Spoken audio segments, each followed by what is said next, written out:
Once a year, podcasters around the world pause their regular programming to do something different.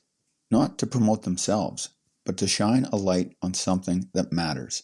Welcome to my Podcasthon episode. Podcasthon is a global event where podcasters set aside their usual content to share stories and information about charitable organizations doing meaningful work. This year, I'm using this platform to highlight an organization that aligns so closely with the philosophy of this show that it almost feels like it was built for us.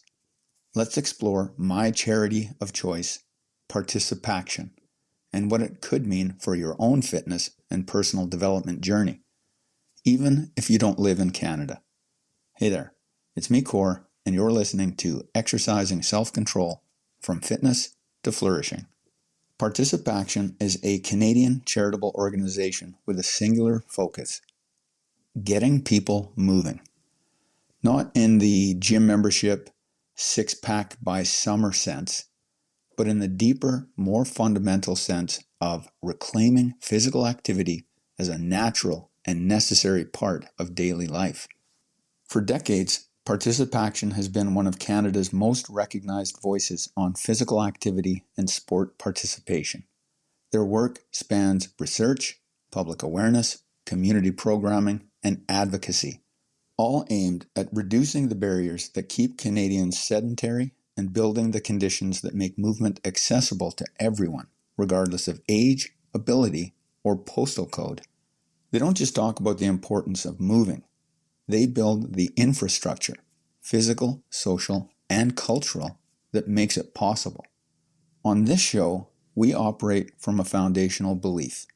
Movement is a form of self-respect and the foundation of personal development. It's not a hobby. It's not a vanity project. It's the baseline from which everything else, clearer thinking, better emotional regulation, greater confidence, stronger discipline, becomes possible. ParticipACTION believes the same thing. They understand that physical activity isn't just about fitness. It's about agency. It's about showing up for yourself and your community in a way that compounds over time. When people move more, they think more clearly, feel more capable, and contribute more fully to the people around them. That's not a fitness argument. That's a human development argument, and it's one worth making loudly and clearly. ParticipACTION doesn't primarily need your money.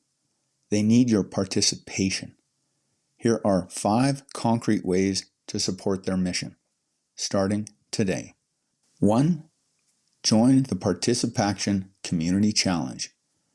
Every June, communities across the country compete to be named Canada's most active community. And this isn't about elite athleticism.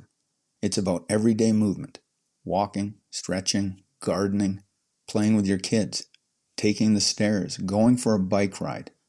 It all counts. You can join your community's team and help your town climb the leaderboard. It's fun, it's social, and it gives you a sense of momentum.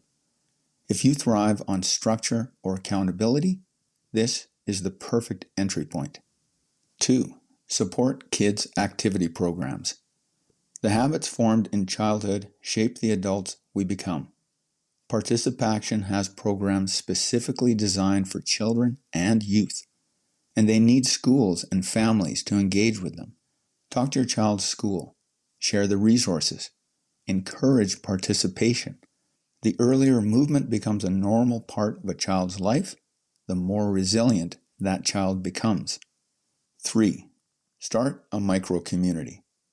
You don't need a budget or a title to create change. A lunchtime walking group, a weekly neighborhood stroll, a standing invitation to move together. These small, consistent gatherings normalize movement in a way that no campaign ever could.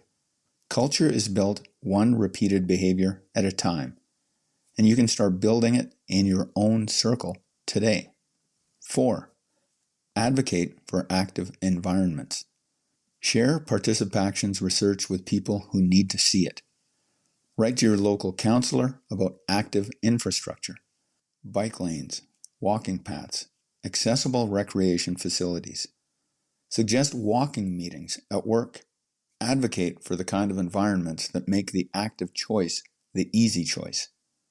Individual voices directed at the right places change policy. 5. Fill the volunteer gap. Community sport and recreation runs on volunteers. Coaches, organizers, officials, administrators. There is a chronic shortage of people willing to fill these roles, and that shortage has real consequences. When volunteer numbers drop, registration fees rise, and families who are already stretched thin lose access to programming their kids depend on. Showing up as a volunteer isn't a small thing. It's the thing that keeps the whole system running. Here's what I want you to take away from this episode. Not just as it relates to ParticipACTION, but as a principle to carry forward.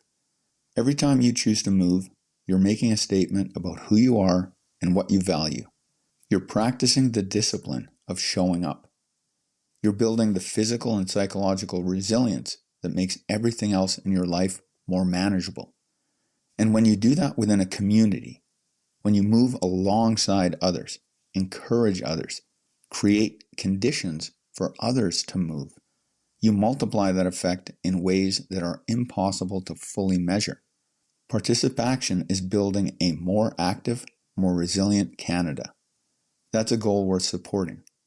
And the beautiful thing is that the way you support it is by doing exactly what this show has always encouraged you to do. Move with intention, show up consistently, and bring others along with you. That's not charity.